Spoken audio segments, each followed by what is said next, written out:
Welcome back to the All Juve cast, and it is match day, and this one has a very, very strange feeling around it. Obviously, because of just the wild past couple days with everything that's going on that went down with the Super League announcement. And I got my man Raf joining me today, and Raf. Still reeling or what?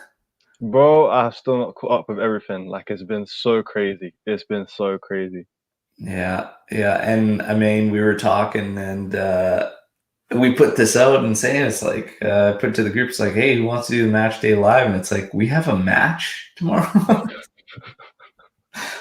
But so much to talk about still in the aftermath of everything that went down. But yeah, there is a match today: Juventus versus Parma, 11:45 a.m. Pacific Standard Time, and we will get to that. But of course. Yeah, we'll talk about the Super League, and everyone knows Lewis and I had a bit of a breakdown there. On just our thoughts and trying to cover all angles of it too in the discussion. And it was a good one, but I got to get yours. And thanks to everybody who's joining right off the bat. We've got Area 11 from Sydney. Ciao. Hope everybody's doing well. David, and of course our man Anto. Let's get into this. Hopefully the match. I mean, there's a lot of fans that have just a sour taste in their mouths, after everything that happened. And then, oh man, just so much news. David, so Agnelli, did he officially resign or just rumors? The funny thing about that was it was literally a Twitter account.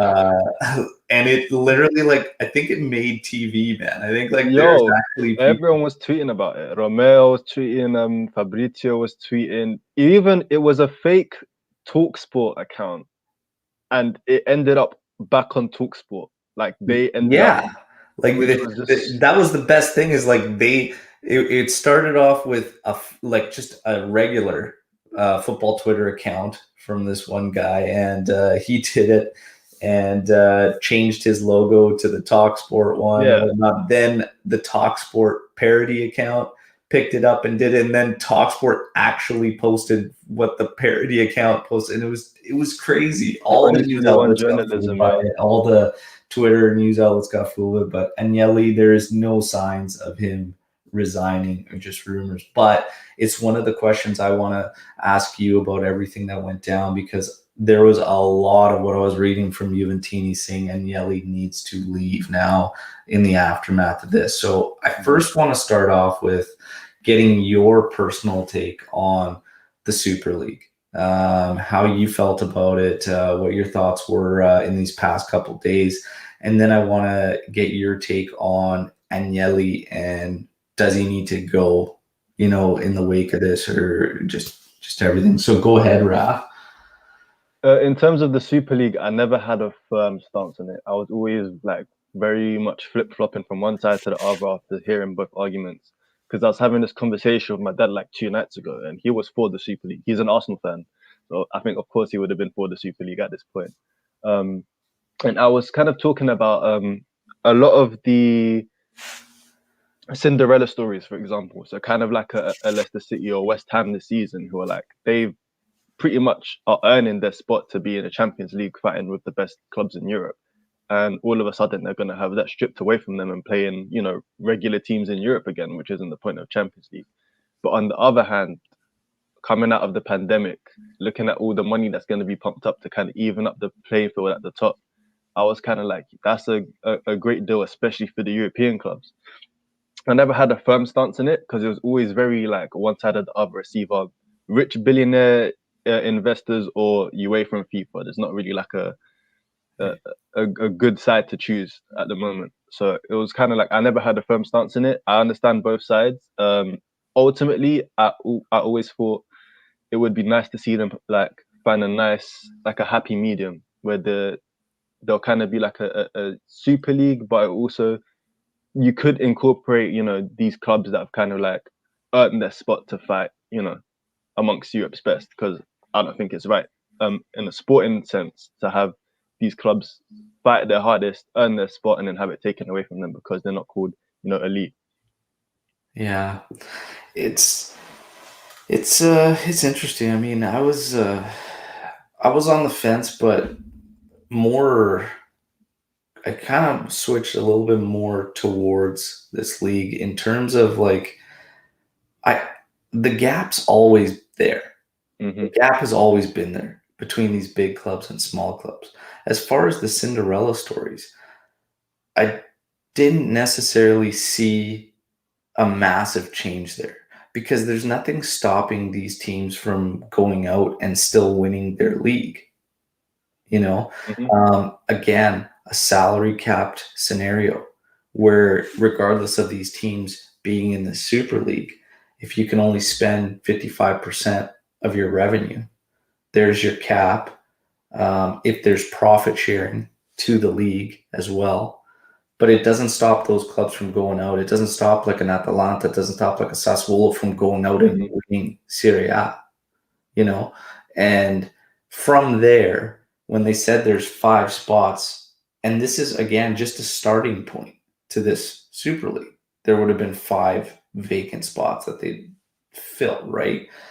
Who's to say that in the future it doesn't reach a 32 team thing or whatever, and there's more clubs going. Like, the thing for me was there needed to be some type of shift. And ultimately, if I'm looking at the club I support, do I want them to have the money in their hands rather than it go to UEFA? Absolutely. Like, so there's little things that, yeah, you're like, I'm kind of for this, I'm against this, I'm for this, I'm against this. But ultimately, I mean, it's hard for a lot of those clubs. And I talked about this in terms of Juventus, like, you're close to some of those giants, but you're not really.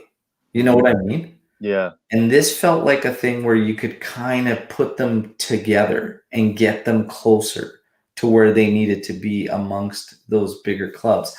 The gap with the big to the small clubs, I mean, that's always going to be there. And that's historically, I have to laugh when I see comments and I see messages about all these smaller clubs and everything. It's like, when's the last time a small club won Serie A anyways? 2001?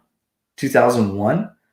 Leicester doing it in the Premiership was the first time a non-Big Six team did it in 27 years? 20, Yeah. something like that. Champions League, like what, Porto in 2004? Other It's than always been that, dominated by the big teams. yeah, like, I mean, let's not make, this thing happen like it's all, happening all over the place, and nothing is stopping from these teams from doing that in their domestic league. And here's the one thing that I had kind of the most in my head here. If UEFA, and everybody, and if UEFA was truly about the game, the fans, all this, Rubbish. why on earth would you not just say, okay, you know what, guys, that's cool. Go away. Now all these other clubs can join our comp. All these smaller clubs can now all of a sudden make it in there because they know that those big guys are the product. So why on earth is it wrong for those big clubs to not want to share as much of the pie as the smaller guys? Like, for me, this is normal in any business or industry or whatnot. Like, if you're running a company, whatever you're doing, if you have your big hitters, your big draws, like say prize fighting, whatever, big draws, they make more money than the smaller guys. Hmm. If they want a better split, I think honestly, they're entitled to it and it makes sense. UEFA, like, this has been ongoing for quite some time, and these teams have asked this, all whatnot. So if UEFA was seriously about the game and all this, they could have been like, okay, cool, we'll just take, Atalanta, Napoli, Lazio, whatever, and they'll be our Champions League. Hellas, Sampdoria, they'll go into our Europa League or whatnot, and we'll just carry on, and you guys can do your thing. Competition is good. UEFA needed somebody to finally stand up and say no, like we're gonna do some things, and putting the money in the hands of the clubs, whether it goes like certain owners, certain billionaires, like I get how people feel about that, but if there was a profit share scenario with the leagues, it could have ended up being good. You know what I mean? Like there's some good that could have come from it, but nobody would have given it a chance. But for me, the way I felt is the fight needed to happen with UEFA. You know, the one thing that couldn't happen though, Raph, was these teams bailing. They needed to Yeah, stand strong because it's no coincidence that the Reform Champions League come out the day, like almost immediately after the Super League announcement comes out, and then all of a sudden this is what our plan is. And the funny thing is that some of those plans include Super what League. the Super League would have had. You know, like now they're talking about coefficients, four vacant spots where your club, your league coefficient could pull you in. So you could still have a team finish lower, say sixth spot, but they have better coefficients. So they'd go into Champions League, and that fifth place spot would go to Europa League. And that proves that it's all about the money, man. It's not Exactly. about the fans. Exactly, man. So it's just it's funny, and I'm just not buying into people thinking that it's this moral victory for football and the fans and whatnot. It's just it isn't, man. But your take on Agnelli, does he need to walk away? Despite all my trolling on the timeline, a lot of the time I'm not serious when I'm talking about Agnelli. I don't think he should leave. I don't know anyone who would be able to come in and do as good a job or better. I'm not about to forget the entire last 9 years, taking us from Serie B to 7th place to winning the Scudetto 9 times in a row. I'm not going to forget that. This season's been a mess. Everything that's happened recently has been a mess, but I'm not about to say Agnelli needs to leave. I mean, I don't know who would come in and do a better job at the moment. Yeah, another reason why everyone needed to stick together and band together is you just given UEFA and FIFA, the most corrupt organizations, even more power. They needed to just stay strong because ultimately, if these clubs were going to bail, they needed to do it as part of what you were talking about earlier and what Lewis and I spoke to on the previous pop-up podcast. There was they needed to work together to ultimately come up with a solution for everyone involved. Those teams backing out was the worst thing that could happen. And when Juve's the last one left standing there, like Perez and Agnelli, is there going to be an aftermath for them? Probably. We'll see. We already are cursed in that goddamn competition, and now like who knows what's going to happen in this? But to get rid of Agnelli now over this, I'm not there. Yeah, no, it's not just cause for it. Yeah. And then Vishwajit coming in, just some of the comments, the statement, I guess, made Juventus official statement, but like still convinced of the project. Consider that now there are a few opportunities to realize the project. So basically, I mean, with those Premier League teams bailing out, I mean, ultimately the only thing they can do is say that it's in limbo right now and on hold, because if they scrap it completely, you're completely screwed. At least if you leave it open, it's still something that's on the back of UEFA's mind. Like there has to be that threat has to remain, basically, and a court basically stated that there's nothing UEFA and FIFA can do, and that the Super League was within its rights in the sporting world or whatnot to do that. They were completely free to start. That was completely legal. Everything was fine. So we have to remember that too. But Raf, any doubt in your mind that those English teams backed out because of the money? Did they get paid? The English teams are already earning that money. They don't need it. That's why they backed out first. Teams like it was no coincidence that it was City and Chelsea, the two teams that are the most loaded with money in English football, that were like, you know what, we don't really need this. We can back out. I doubt it's because a couple hundred Chelsea fans were outside the stadium that day. I highly doubt someone was inside the stadium looking out, being like, "Oh shit, we're in trouble." I doubt it. It's because they already have the money. They don't need it. Do you think UEFA approached them with more money, like what's being loosely 100%. reported? 100%. Yeah, 100%.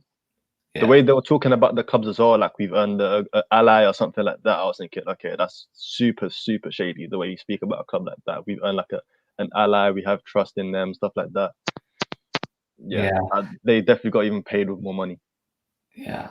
It's interesting to see some of the things that Agnelli was saying in his interview, that the 350 million euros was not actually legit, that wasn't the case, that a lot of teams reached out to try and find out how they could get in and join it. This is one of the funny things too, that just there's no doubt in my mind a lot of the bitching came, and a lot of those clubs, if they were given the opportunity, would take it in a heartbeat to I join don't that doubt Super it. League.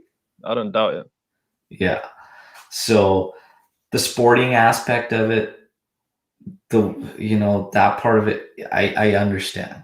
I understand how some fans could be like, well, in the sporting regards, but at the same time, I find it funny because all these fans that would have been against, like strongly against, because we're kind of loosely on, kind of on the fence. I was kind of maybe 70, 75%. Originally, I was like 80, 90% against it. And then I was kind of like, oh, I'm starting to lean over towards this could be a good thing. This could be a good thing. But the thing is you can't tell me these fans that were also strongly opposed to it wouldn't be watching these matchups. We would all be watching it. Exactly. No doubt about it. Watching Real Madrid, Barcelona, Liverpool, City every week. Come on. That's the stuff that we're talking. Those are the games that we want to see during the season. Those are the Yeah. games we're most excited for. Of course, we'd all be sitting down watching those games easily. And I understand, and again, for me, I think a lot of it is it's just the history. It's the history, it's the tradition, and it's like what you grew up watching and how it always was, and it's that change. People, it's in human nature. The majority of people resist change, right? And this has been an intense couple days, and of course now you've got a match to throw on top of it, and it's like, how's the team gonna react? How's the team even gonna play? Like, and a lot of the players, obviously, like very, very few players we're talking, the pundits are all saying what they want to say, but The pundits it's also have crazy. money in their pocket. Exactly. But I mean, ultimately, and I said this to Lewis on our discussion, is that looking at it from a business standpoint, it made sense. Mm-hmm. It made sense for these clubs to want to do that. Would it be killing the game? I don't necessarily think it would have. Again, there's domestic competitions, whatnot. Those small clubs, they can win it. Champions League could have continued. You could have created a 2-tier system and gained an extra competition. The big guys make their money, and the slightly smaller clubs can still make their money through Champions League. I would have had more respect for UEFA if they said, yeah, we'll carry on and we'll run these teams or whatnot. Why couldn't they work together and create this system together? Maybe. What if like a team, like maybe the 4 teams that would have reached like the semi-finals would have qualified for the Super League the next season after that, or something like that? Because Exactly. again, the Super League wasn't a finished project. I feel like we found out a lot, but at the same time, there wasn't enough concrete, plan or structure to it where it was like, okay, this is exactly how it's going to run for the next however many years. It's kind of like still in the process of development. So that's why I kind of felt like there could have been like a deal or happy medium reached between UEFA and the Super League, because there's still so much to, develop. So I was thinking, what if something like, the teams that go furthest in the Champions League the next season in the Super League, while it still develops, they can qualify for the Super League from their performances in Europe, something like that. I Yeah. don't know. Yeah, and my biggest thing too was, and Anthony actually, I see in the chat, has touched on what I was actually going to say as well. There was a big uproar when Champions League went from actual champions to top four. They started adding these all these teams and whatnot, and there was a big uproar then. Champions League, it's nothing like what it previously was too. There's always been change, and now again, you have so many teams. And forgive me if I don't want to watch Ferencvaros versus Stade Rennes or whatnot, and forgive me if I think that as a That's how big the club, Champions League was. what's Like that? the amount of that's how the Champions League was. Like when you're looking at the whole, how he was saying how the Champions League was literally just the champions of each league playing. I'm sorry, but no one wants to watch a Bulgarian league champion. I'm sorry for saying this, but no one wants to watch them in Europe. That's the whole point. The whole point of the Super League was to provide entertainment. And Yeah. as much as it sounds nasty, no one wants to watch those things. And that's something that Gary Lineker got caught out on the other, literally yesterday. Hey, he was so against the Super League. He was so against, the elites kind of ruling it. But then not even a month ago, during the international break, he was saying surely San Marino shouldn't be playing in these World Cup qualifiers without actually qualifying for the World Cup qualifiers because they're so small and quote unquote irrelevant. And it's kind of like that's how it's working. Even Gary Lineker, who's against the Super League, is for the Super League in a sense. Yeah, it's hilarious, man. The hypocrisy that I've seen is insane. It's Crazy, man. insane. And to deny that there hasn't been these gaps there is just false, you know. And that's why I just think this league wouldn't have killed the game. If anything, it would have brought them closer together. Okay, and it would have brought those giants or whatnot, the big clubs, closer together.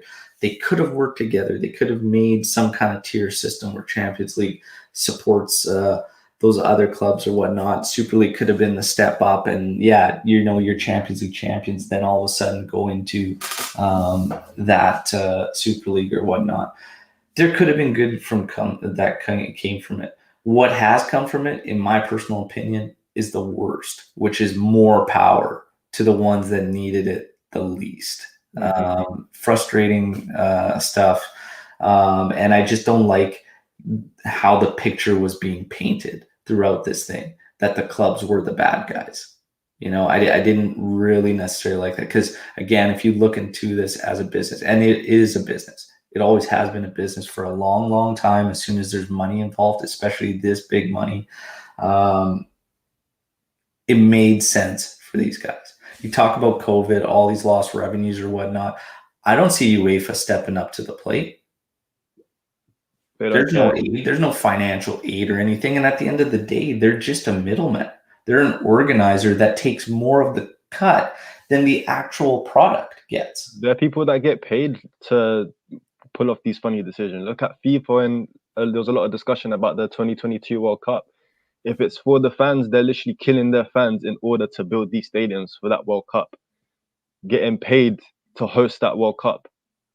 Yeah. They don't care about the fans. They care about the money. They're literally killing their own fans in order to make this World Cup happen.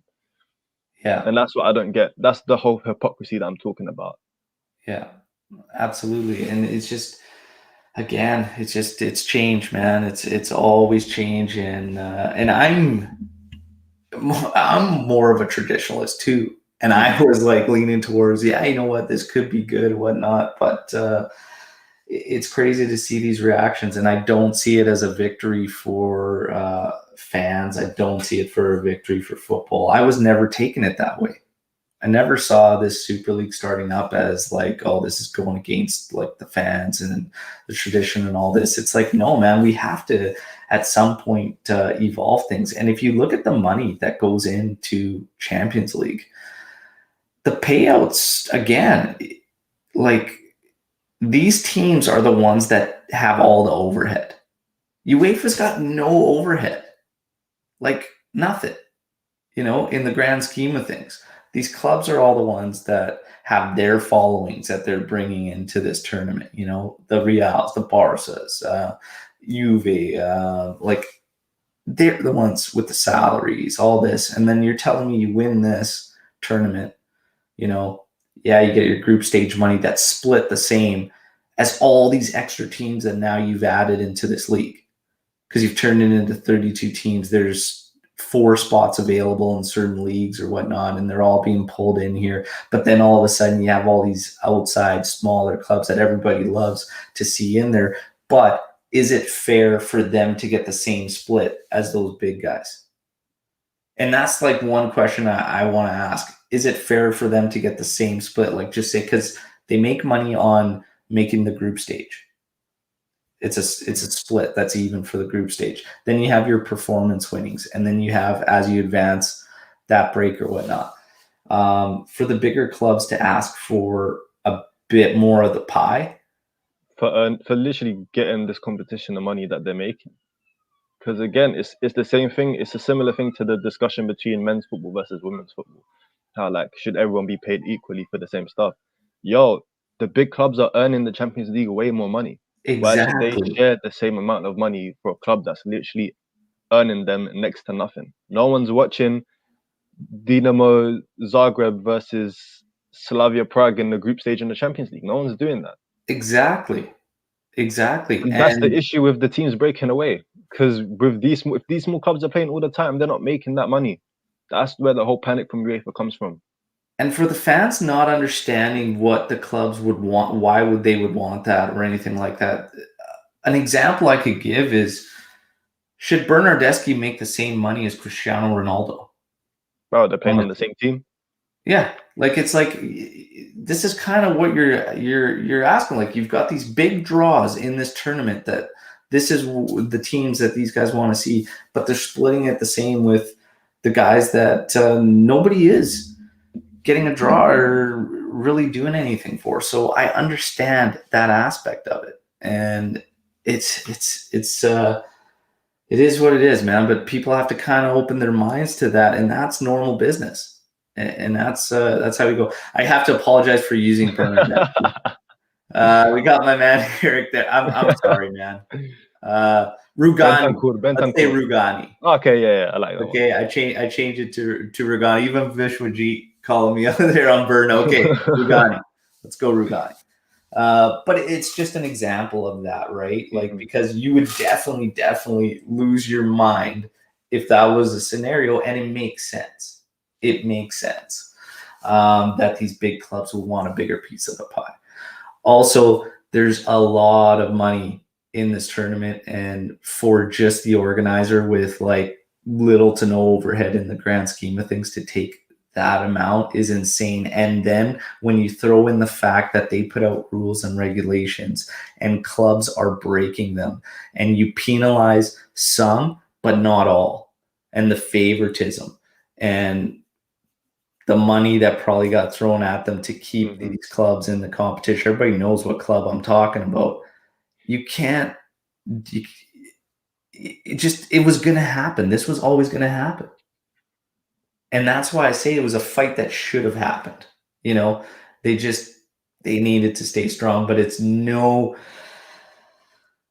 surprise that it was those English clubs. And I even said, I'm surprised they were even a part of it, to be honest, because they don't need it. There's so much money pumping through that Premiership, you know, and they already have a crazy advantage, you know, and that's the sad reality. I mean, you can be in a relegation spot in the Premier League and make more money than certain leagues, you know, top 4 or 5 teams.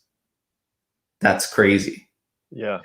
That's crazy, you know, so while everybody wants to talk about the fairness and all this shit's already happening, you know, so interesting. And we have a match today against Parma.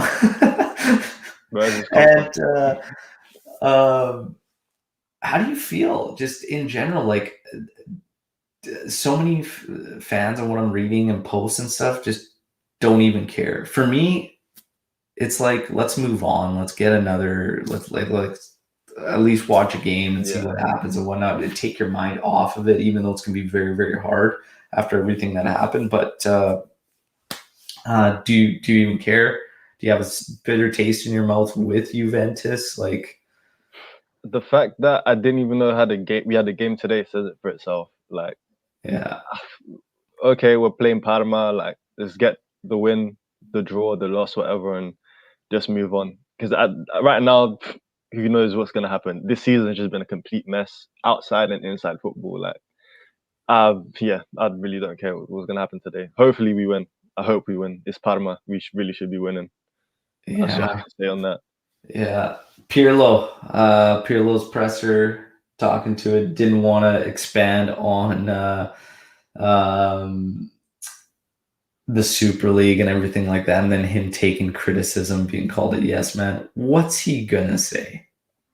Like, I mean, what are people really expecting Pirlo to say? And I mean, fuck, it just is what it is. I mean, even Pep, that everybody wants to hold Pep's words about it and whatnot. Again, so hypocritical when you've got money being pumped in there, when your team is already like friggin' broken rules multiple occasions and continues to get bailed out or whatnot, and this favoritism. It's just like, please, man, like people were actually using this and praising this. I was like, just shut up. Yeah. Shut up. And for Pirlo, I mean, yeah, there's nothing else he's gonna say. It is your employer at the end of the day. It was, if he was going to go against it, it's like you might as well just say, hey, just pull the trigger on me right now. And I think it's good for him to just kind of stay out of it, to be honest, and let the powers be that are battling it out, let them duke it out. Mm-hmm. You know, the fuel on the fire. I do want to ask you one question though that's kind of going around there. Do you think the way they went about it, the actual way they went about it, was right? With the In Super terms League. of Super League before we get to this match against Parma. And what I mean by that is you have some that were saying if it was presented in a better manner and more things were explained, they wouldn't have got such kickback and response from fans and media and everything like that. But in turn, Agnelli addressed this in his interview and said, if we would have started to ask and started to try and like give more an explanation, he goes, it wouldn't have even got to this point. So how do you feel about that? I think the fact it was so sudden was such like people really put off it because it kind of felt like it was confirmed there and then. No one knew exactly what it was. Everyone heard Super League. Everyone thought that these clubs are going to leave their like domestic leagues to just join this one Super League and forget about England, Italy, and stuff like that. The fact it was so sudden probably put a lot of people off. I think if they also had a bit more of a plan to kind of come out and explain exactly what the plan was for the Super League next season, the season after that, how they were going to develop it, how they were going to incorporate other teams, what exactly it was, I think it probably would have had a bit more of a better reception. But the fact it just came out and within 24 hours, 48 hours, everything just kind of blew up. It was kind of like people put off it straight away. They were like, yo, like, we have no clue what this is. We don't want it. We're comfortable how it is now. Yeah, I think it was too. I think it was just too aggressive, too Yeah. in your face. A bit of a gradual introduction, like, hey, we've got this amount of teams that are ready to kind of go into this project. This is what it would look like, and kind of drop like a format, draw like a 5-year plan, even, right? So that you kind of see what they're working towards. Because a lot of what they were shutting down was like, oh, it's a closed league. But then in an interview, after everybody's exploded about it with their reactions, then they're like, well, no, there will be room to grow. This could possibly also become a 2-tier, like there's multiple divisions and whatnot. That's why I think looking at it, it did look pretty arrogant. And at that point, when after the whole outcry comes out, and then you start saying, "Oh, well, actually, clubs can qualify for it," then people are going to be like, "You're just saying that because of the backlash. You don't mean that. It doesn't sound as genuine when you're saying contrasting things after there's been backlash." So I Yeah. think the way it was introduced was like it was probably doomed to fail from the start, if we're being honest. Yeah. The other thing is too, like, media sources and everything, and like where people stand on it. There's a lot of ties, behind the scenes, like to organizations, to clubs, to everything that you don't know about, that you got to take some of these opinions that are out there with a grain of salt. You know what I mean? And like, even when you talk about teams that aren't part of it, and like PSG that wasn't initially as a part of it, well, PSG has ties with UEFA and whatnot. Like, so it's kind of, there's just a lot of layers to it. But yeah, I think we're in agreement that the approach was very, very aggressive. And Eric brings up a good point. It has been an idea that's been thrown around for a couple of years, but again, yeah, how secretive it kind of felt. And again, they just came out so hot, should have just eased into this, drop a 5-year plan, let people look at it, on paper, and wrap their heads around it before you just say, this is happening. We want to do it in August. Like, okay, take it easy.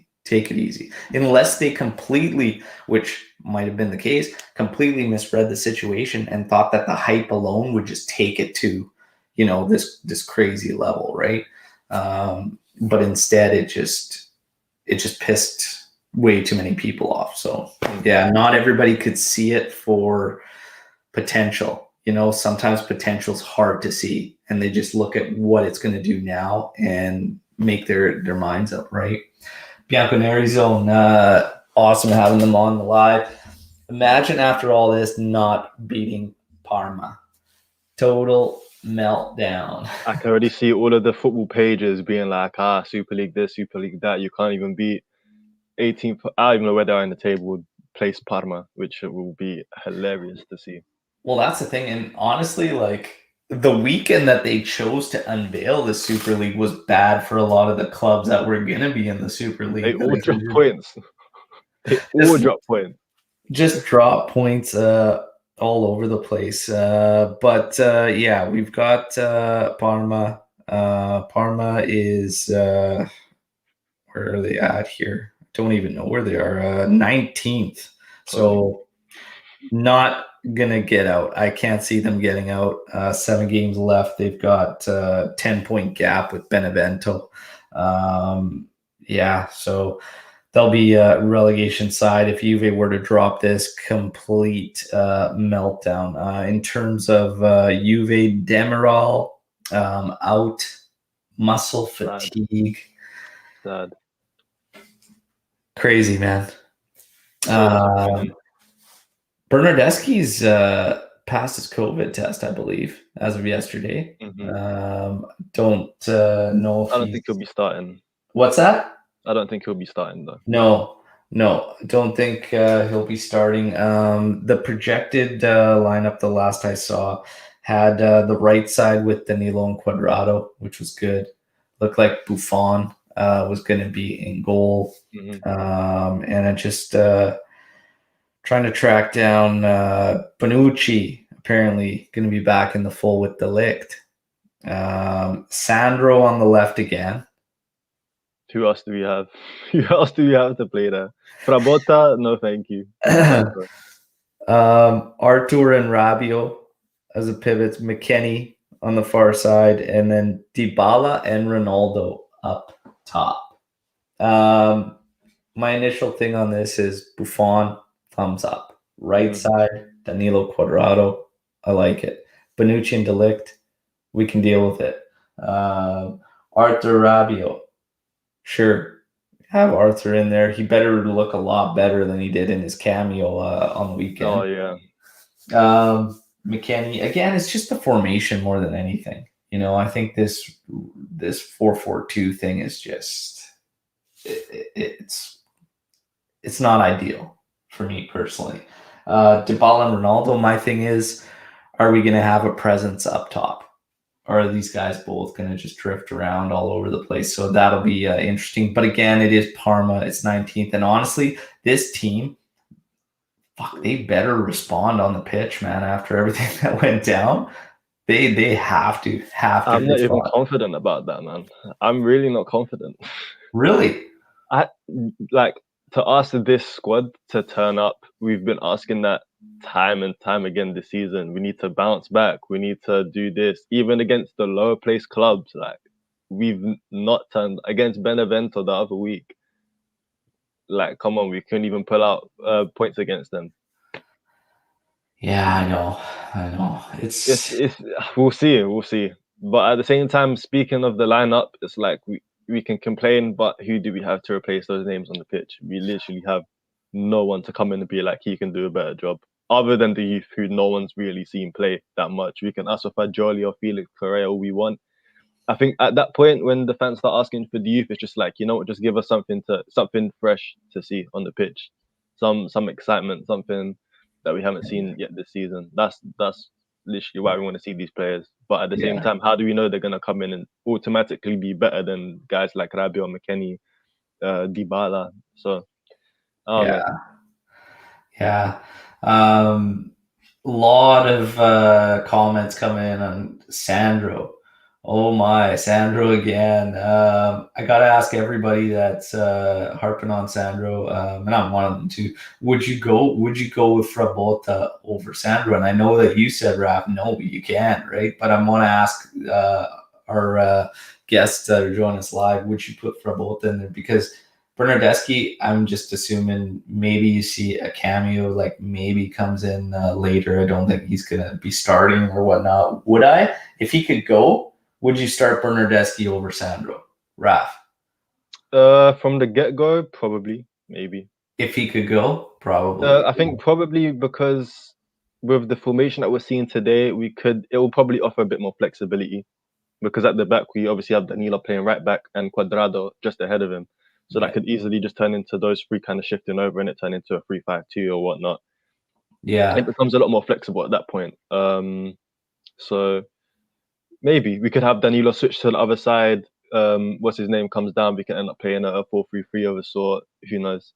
But I think just because of flexibility, maybe I'd prefer Bernardeschi just because he can offer something a bit further up that Alexandra really can't and hasn't been doing since Yeah. 2017. In terms of our question, would you start for Bota over him? You saying yes. Yes, any Let's day. let's raise his David price tag. saying Frabota can at least look like he's awake. Yeah, Sandro's a frustrating one. In terms of, again, I just see this system. The system's an issue, the 4-4-2. This thing with McKennie being out there on the far side and having to slide in. Just, again, I think he's just got to keep it simple. And just like the 4-4-2 is a very, very simple formation. But again, you're putting McKennie out somewhere where he hasn't really excelled. You know what I mean? And just line our three midfielders up, line your three forwards up, and just go. In this particular scenario, with this lineup, yeah, just have Quad as your third forward. You know, maybe Dybala can be your false nine, offer that support out of the middle, whatnot, and have Ronaldo out on the side. Kulishevsky, there was a question from David saying no Kulu today against his old club. I just don't think Kulishevsky has really earned a starting spot or anything like that. But Yeah. if you're going to play a 4-4-2, would it not make sense to have Kulishevsky on that outside instead of McKennie, especially that's on the left side? He's a left-footed player. You can make that argument. But again, Kulishevsky hasn't looked good when he's an outside mid in the four setup, right? What do you think, Raf? Yeah, Kulusevski, I don't think I probably played. I think probably because on the left side, he's so one-footed that he becomes even more predictable than when he's playing on the right. His only option really would be to cross it in or to turn and cut back. He doesn't have the right foot on him. And I wouldn't play him on the right ahead of Cuadrado at all.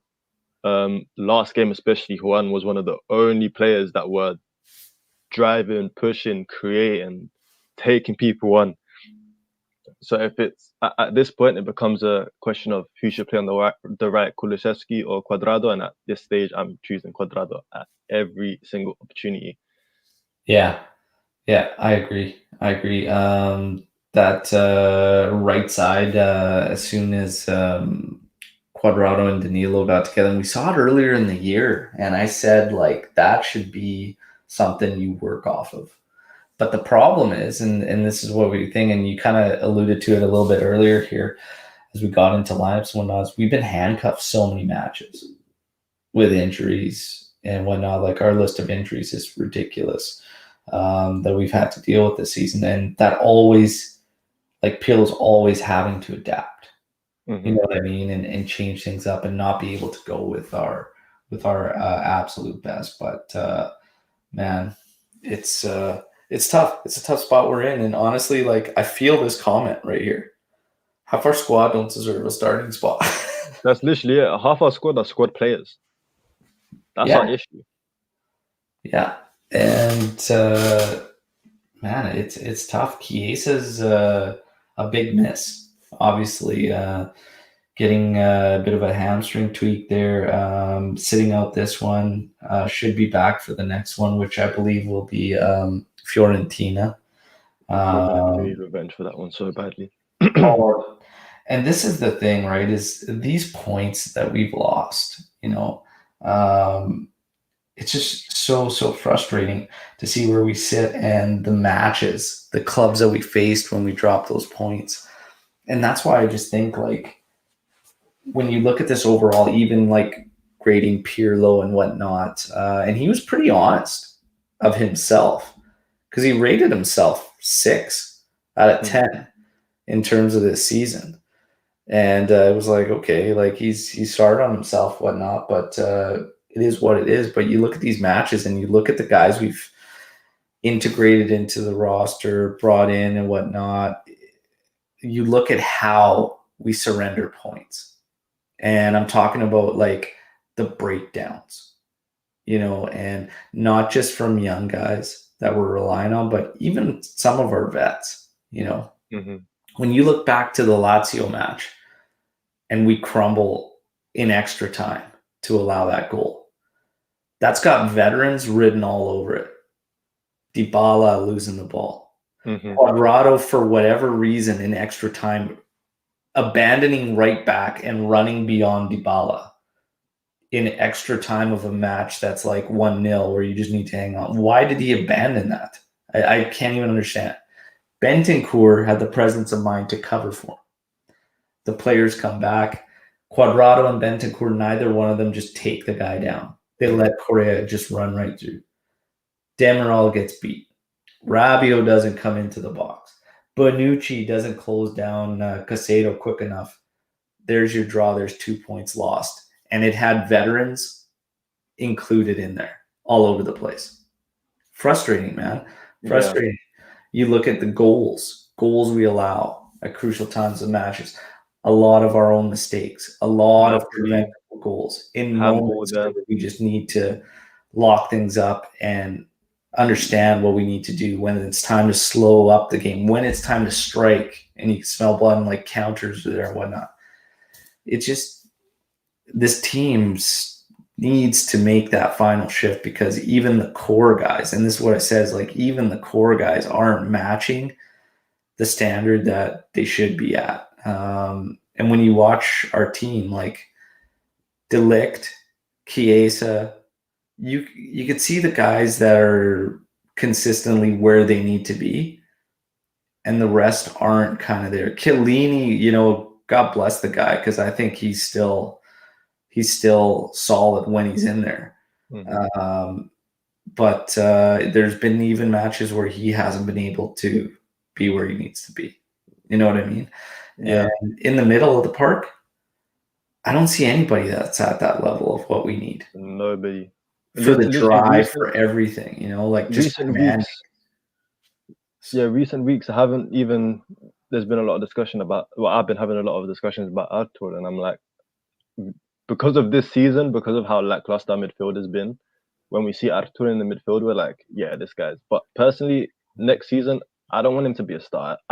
He's a good squad player. He's someone that should be in the squad. We shouldn't sell him, but I don't want to see him and be like, we need to build our midfield around this guy. Because ultimately, when I watch him play, he's good at holding onto the ball. But when it comes to releasing it, it comes back to what Pirlo said earlier in the season, where it's like he can be kind of pig-headed. He doesn't have a forward-thinking eye. He's very much just kind of like retain possession, play it sideways, play the safe ball. I never see him break lines, play balls over the top to players making runs in behind. He's a very safe and reserved player, and it's kind of frustrating at times to see. But because on the eye, he's a lot nicer to watch than a Rabiot or Bentancur. We kind of masks that. Yeah, and we kind of think that he's better than what he is. And I'm not saying he's a bad footballer at all. Like, I like him. We should keep him. But I wouldn't say we need him in our midfield going forward to become a super team. I still think there's 3 spots in the midfield, probably 2, because I still think McKennie can do a very good job as a box-to-box Vidal type midfielder. I agree. Other than that, I don't see anyone in the midfield that will be like, yeah, we need these guys going forward. They're all squad players. They don't get into any other top team in Europe, in my eyes. Yeah, and that's part of the problem. And I think this is, to play into this Super League whole thing in terms of our club and where we stand now and whatnot. This is kind of another one of those other side moments for me where I understand it looks like a way out for a club that's not done the best business, and I've talked about it openly a lot about what I feel about our roster, and it doesn't reflect our prize money that we've gained over the decade. But you just kind of hit the nail on the head, is that realistically, if you're going to be one of those upper echelon clubs and you have a roster that these guys wouldn't play on any of those other teams that you're trying to, be on par with, there's a problem. And that shows signs of mismanagement for sure. Now, when you look at that, in retrospect to European Super League, that's where I saw a lot of comments coming in saying, look, if these clubs want all this, they just need to build better. They just need to do better with what they have, and this Super League isn't the answer and whatnot. But it definitely helps. It definitely helps. I mean, again, when you talk about the money and the advantage that some of these other clubs have, the Premiership clubs for sure, man, it's hard to rock with that when your big prize money is the Champions League, but you have to pretty much win it, and you're still getting a small chunk of what those clubs get for even just finishing in the top of that Premiership. You know what I mean? Mm-hmm. So it is still very, very hard. So I'm kind of like even on the fence with that particular statement that these teams just need to do better and it's not sustainable. Again, it goes into what your belief is in terms of the Super League and whether you can see the potential of it or not. But I think, that whole thing's kind of iffy. We can't deny by any means that Juve hasn't done bad business. You know what I mean? But another side of the thing is, with the massive loss in revenue and whatnot, do we want to see Juve crumble? Like, if Juve has a way to kind of get out of this, you know what I mean, and start to get a boost and start to go in the right direction, would you not want to see your club do that? That's kind of where I was swaying towards. You know what? At this moment in time, I'm taking the Super League. I think I actually tweeted it. I was like, one of the reasons I'm supporting the Super League right now is because Juve are crap at the moment. Yeah. Like, with the way we're going in the league, if we finish 5th, give me the Super League, man. Give me the European elites with the big money. I do not want to be playing Europa League at all. Yeah. So if we can have a way of getting out of it with the Super League, give me that, and we can use that as kind of like a building point where we kind of like, okay, cool. Now we have the money. We can pay off our players, and we can start making some signings to kind of rebuild this squad eventually. Yeah, and Panji said, like, we won 9 Scudetti in a row. If we had won 9 Premierships in a row, massive, massive. So it is what it is. For me, like, I can't just be against the club for trying to do that. You know what I mean? Bad business or not, like, I mean, ultimately they're trying to close that. They're trying to bridge that gap. And whether you're looking at it business point of view. Maybe people think I'm just looking at a business point of view, but it makes sense. If I was the owner and I could make more money, I would try to do that. It's their job at the end of the day. The other thing is too, fans.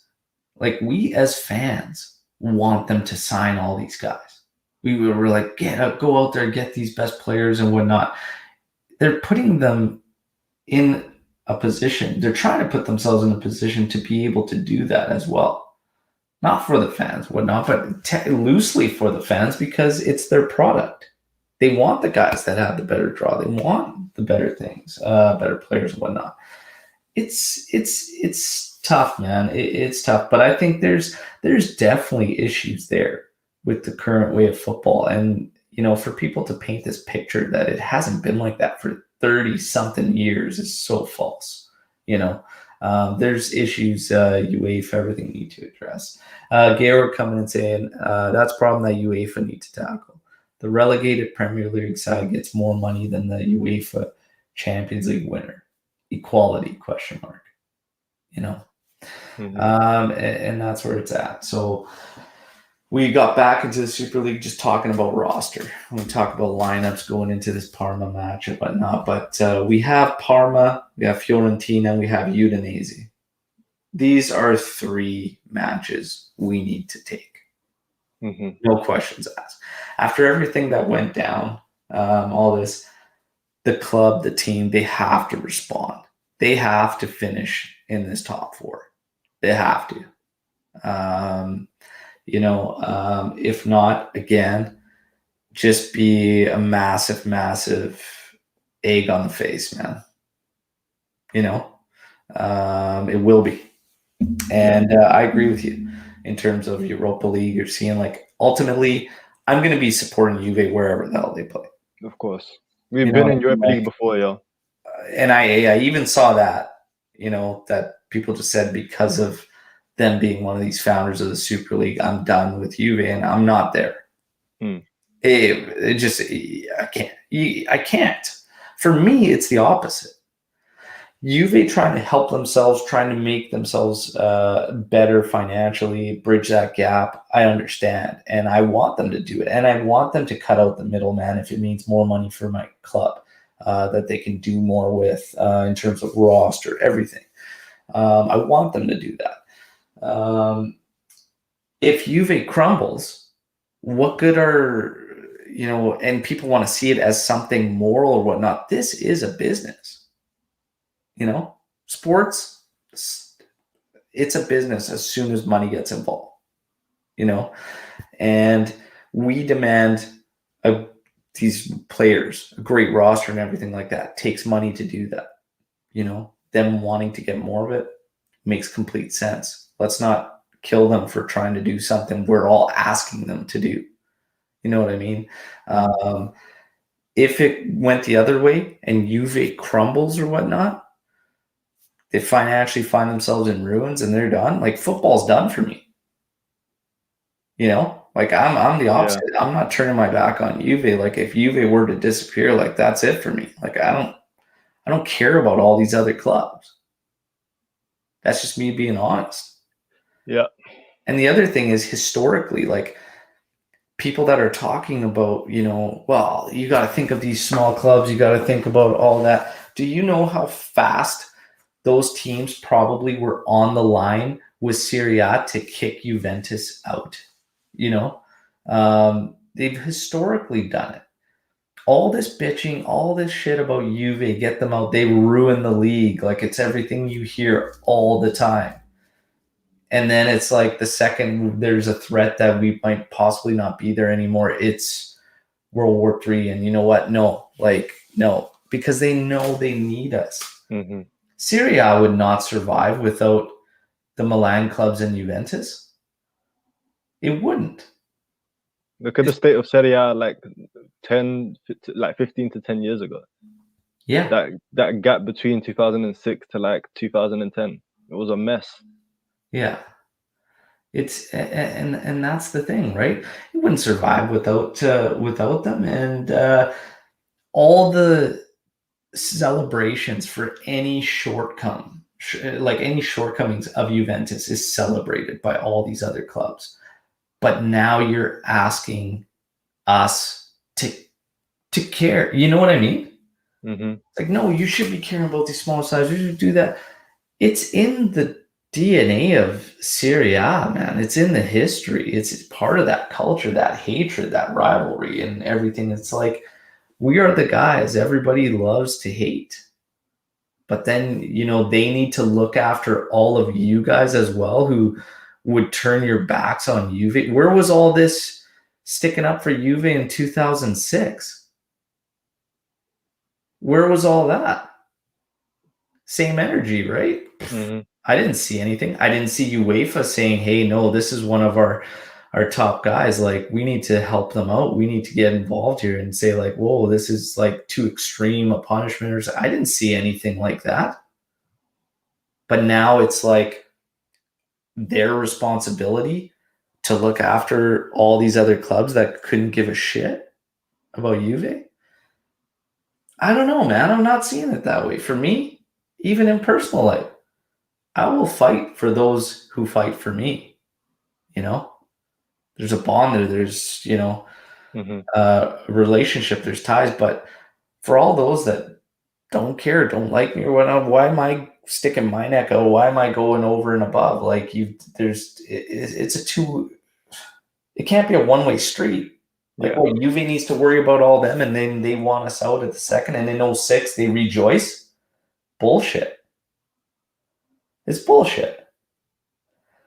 And that's why I'm also kind of like started to change my thoughts with the Super League, But it's just funny because nobody really talked about that or everything. But I definitely noticed through all these discussions, social media and everything, the same people that talk about the hatred that's part of Serie A between all these clubs and whatnot and like it. They love it, whatnot. But then they were the ones defending, saying Super League no and all this shit because all the smaller sides and all that. Well, in one breath, you're saying fuck them because they hate us and they want to see us crumble and they want to see us fail. But in the other, you're saying, well, we need to protect them. I don't really know. I don't really know. Said that well, bro. It's always been Juve on their own, and honestly, Juve above all for me. That's the way it is. That's the team we support. We care about ourselves, yeah. We want to see Exactly, ourselves do man. as best as possible. Well Exactly. said, bro. And in terms of Agnelli and everything, no, he doesn't need to resign. He doesn't. I see it a different way, and I want to ask you, Raf. If you agree. I think it actually takes a lot of fucking balls for them to do what they did and put themselves out on that level.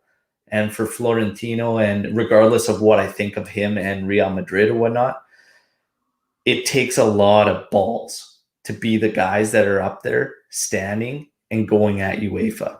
And they were the only two that were actually vocal about it. All the other owners of those clubs, they were just in the shadows, kind of just like, okay, we'll sign on to it. As soon as shit kicks off, they were like, actually, Florentino and Agnelli were the two guys that were like, yo, we feel like we need to make a change. And they went for it. And even doing that, although the Super League kind of right now looks kind of a bit, will it happen, will it not? Something that I saw yesterday is that, they ended up making UEFA admit they're sitting on 4 billion that they refused to admit that they had in terms of money. They were hiding 4 billion pounds. And that's something that Florentino was saying in his thing. He's like, how come we can see, we know LeBron James' salary, but the UEFA executive, we don't know how much he's earning. And that kind of points out, they came out there, they called out UEFA. They were like, change stuff or we're going to go and we're going to start making our own money. We're going to start doing our own thing. Yeah. So respect to them in that sense. Exactly. There's like, I have a lot of respect for the balls it takes to do that. Knowing that how corrupt they are, knowing that they could possibly really make life difficult for you, but still doing it. and going through with it and not backing down. And the thing is that now these discussions are being had. That's the biggest thing. Yeah. For me, honestly, like, they had the balls to do it, and it potentially could be a win-win scenario for them still. Regardless of how it looks now, it could still potentially be a win-win scenario. Because now there is a reform there. Some of it is weak, but some of it is good. Because some of it does talk to the better revenues, better splits for those sides. I don't agree with the spots being at like 36 teams. It's already too much. It's already too much, like almost at 32, whatnot. But regardless, now the discussions are being had about Premier League money versus all these other sides, equality, all that. The discussions are being had. It's just what happens from now. And that's why I think this whole thing about fans and all that is just, that's not where it was at. Yeah, it never was. No, it never was. And again, ultimately, these guys have to look out for their best interests, their product, their clubs, and survive and try to make themselves better and do whatever they need to do in order to do that. These deficits, all this, nobody banked on the lost revenue, and this is these owners trying to do the best thing they can. And again, it's really easy for those Premier League clubs to say, oh, yeah, no, fuck it, we're out. We're going to bail. Yeah, sure. I don't even understand why you're a part of it in the first place. Other than just wanting to make more money or whatnot, but it's really easy to sit there and just be like, oh, no, yeah, we're good. Yeah, of course you're good, But it's crazy, man. It's crazy. And then when UEFA tried to come out, and this is where I have my issue. They didn't stand behind what they have because they have no product without these clubs. So they didn't say, okay, yeah, forget you guys. We'll move on with the other clubs that are willing to stick with us. No. They did the opposite because they knew that they need these other guys, but they don't want to treat them properly. And then to start saying that, well, your players are not going to be able to compete in national teams. Bullshit. Who the fuck are you guys to start telling these players that they can't represent their countries? Fucking joke. I love the fact too that they said, fuck it, we'll make our own World Cup too. That's a panic. They panicked when they were saying that. Exactly. But it just shows you who you're dealing with, to come out and actually just say, oh yeah, no, well, fuck it, we're going to block all your players from. Fuck you guys. It's just the whole thing. I just don't see the clubs needing to look like the bad guys whatsoever. Parma today, just win. Please. Just fucking win. The Atalanta match, the 1-0 loss there, I thought the first half was decent from Juve. The second was a big drop. Yes. You talk about rosters, Atalanta being able to pull in a couple guys, and I didn't feel like any of our subs were truly going to make an impact. It was almost the opposite. When Chiesa left, I prefer the Atalanta squad right now to our squad. If we're being 100% honest, I prefer their squad. And that's crazy on its own, Yeah.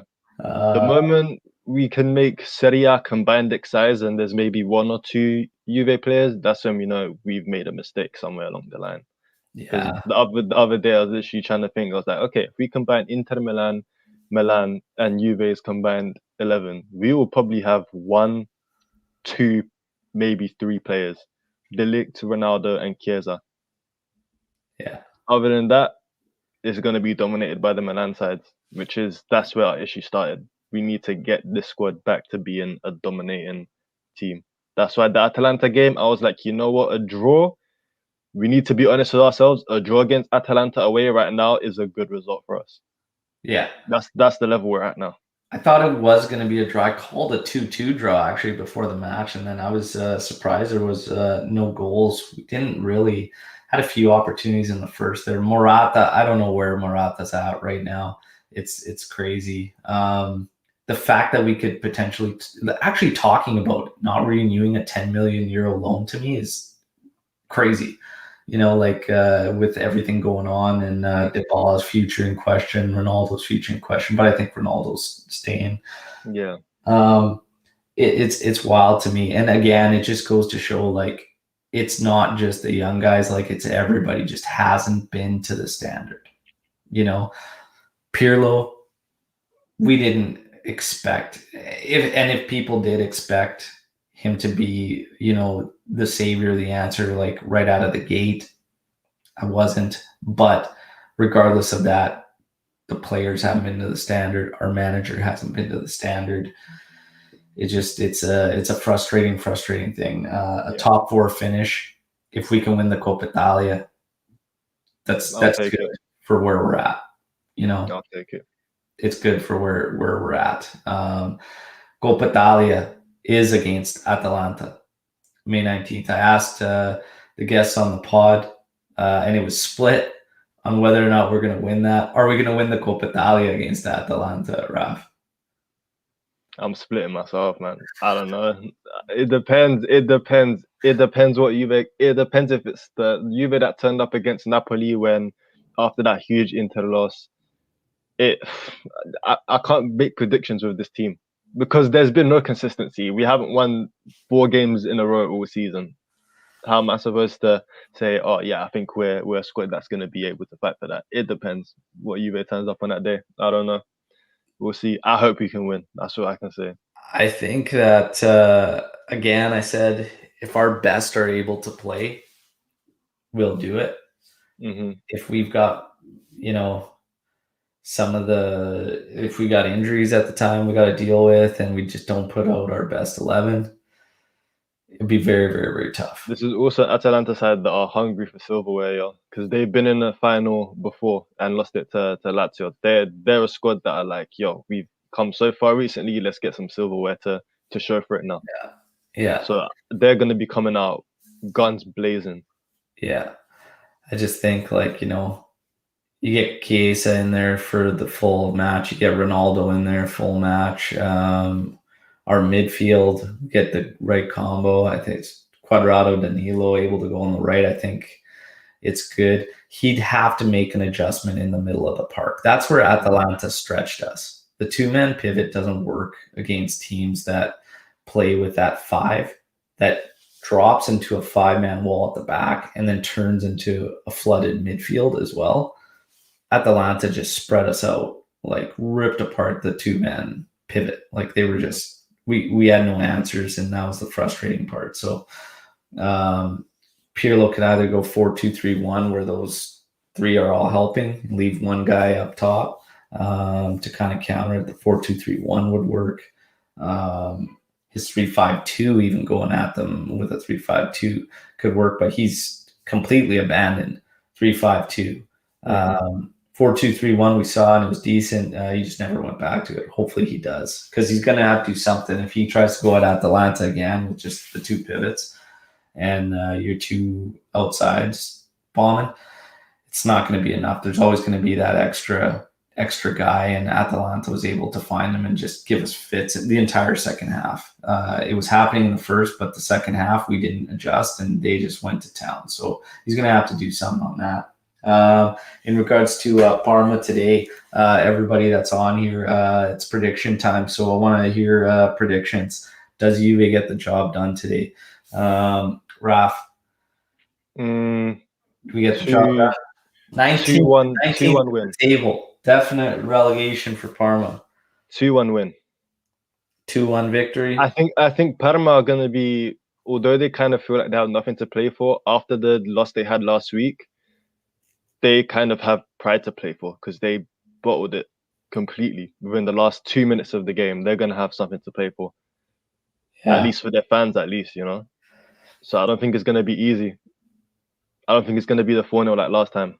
I don't expect anything to be easy for Juve ever. But I see them winning this one. I need a win, man. I need a win. I think we all do. We all need a win. We all need some goals. We need some goals. We need the DeBaldo celebration happening. We need to see some good. I'm gonna go with a 3-1 victory for Juve. Give us a Reasonable. bunch of goals. Give us a Yeah. healthy win. Move on to Fiorentina on the weekend. It's the start of getting over the past 48 hours. Yeah. Start there. So we got Anthony coming in 3-1. Panju 4-0. All Super League anger out today. Yeah, 2-0 from David.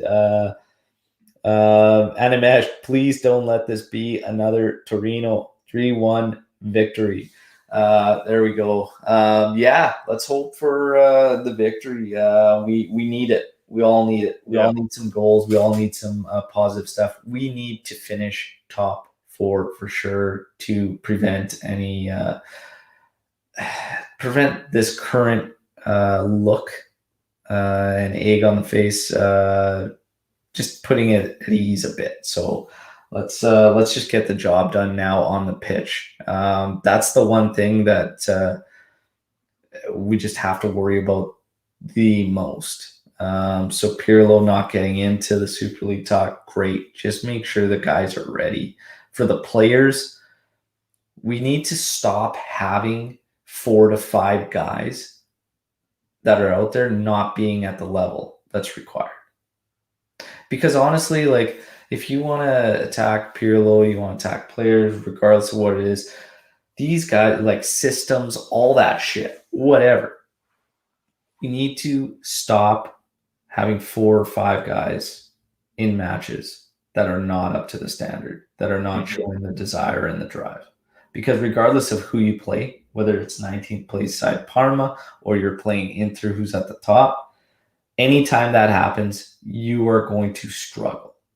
You are going to struggle. And against Atalanta, that was the case too. We again had multiple guys not up to the standard. That needs to stop. It comes down to attitude on the pitch. Because Exactly. you can have the system played out. We've seen countless big teams play amazing systems, and then yet you see players in that system kind of not pulling their weight, and that's when they get shipped out. It's the same thing here. Like, okay, Pirlo's an inexperienced manager, whatnot. But at the end of the day, it's not as if we're seeing these players jump on the pitch and break their necks for 90 minutes trying to understand or get to Pirlo's system. We don't see that. We just see a bunch of players walking around. And I highly doubt Pirlo set the team out to be like, okay, just go out, have a walk, have a stroll, just do what you want. I doubt it. So that's the issue. And that's just it. And when you look across the pitch and you can spot a couple guys that you're like, hey, that's where the rest need to be and the rest aren't, that's a problem. Danilo enters the match against Atalanta already miles ahead of a bunch that were on there for all the minutes leading up to Danilo got there, and he already looked like he was miles ahead of him. You can't have that. Everybody's got to be level. Everybody's got to pull their weight. And everybody's just got to do a better job. The guys just have to execute. They absolutely have to start executing. It's up to them. You can do whatever the hell you want in terms of system setup, styles, formation, motivation, all this shit. The players have to do it on the pitch. The next 7 games, they got to get it done. They have to get it done. Yeah. Starts today with Parma. It'll be then Fiorentina, and then it'll be Udinese. Yeah, they have to win these 3. 3 absolute must-win games. So let's go and start from there. I hope everybody enjoys the match. I got to thank everybody who joined the live today. It was awesome. Lots of good stuff in the chat room and comments in terms of Super League and the aftermath. Raf, it's been awesome chatting with you as always and getting your take on the Super League and what went down. And let's hope we can start to forget about it a bit. I know it's definitely not going to go away. It's something that's going to be lingering and whatnot. And who knows? I think still I can say for me, it's always been about Juve. Yeah. Juve there's no responsibility to look after all these other clubs that will not hesitate in the blink of an eye to put you under. All right. It's always about Juve. Let's worry about ourselves. Let's get the job done. Let's make sure we can secure top four. Hopefully, win the Coppa Italia. Try your best, everybody, to enjoy the match today. Hopefully, we have goals and a victory to celebrate, and then we could start moving on from there. Thank you again. Make sure you please like the video. If you haven't subscribed to the channel, please subscribe. We've got a lot of good stuff coming up in the future as well. And check out Striped Arts Apparel. A lot of cool gear for Juve fans and Azzurri fans. As always, until next time, there will be a post-match podcast tomorrow, and we'll cover any news that might creep up today in terms of the aftermath of the Super League, and of course cover this match, which hopefully gives us a lot to celebrate. Cheers, everybody. Forza Juve, fino alla fine. Ciao.